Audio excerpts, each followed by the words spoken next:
Welcome to our full guide on how to reset your Verizon remote control.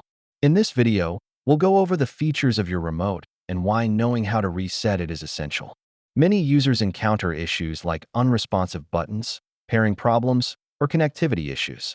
Let's take a quick look at these common challenges. Resetting your remote can improve performance, resolve glitches, and restore functionality. It's a simple yet effective solution. Now, let's get into the step-by-step process of resetting your Verizon remote. Follow these simple instructions closely. After resetting, you might still face some issues. Here are some troubleshooting tips to help you out. Once your remote is reset, you'll need to reprogram it. Here's how you can do that step by step. Did you know you can control your TV using a mobile app? Let's take a brief look at Verizon's remote control app options. Now, let's address some frequently asked questions regarding resetting your Verizon remote. We hope these answers provide clarity. To recap, we've covered why resetting your remote is important, how to do it, and what steps to take afterwards. If you found this video helpful, please give it a thumbs up and subscribe.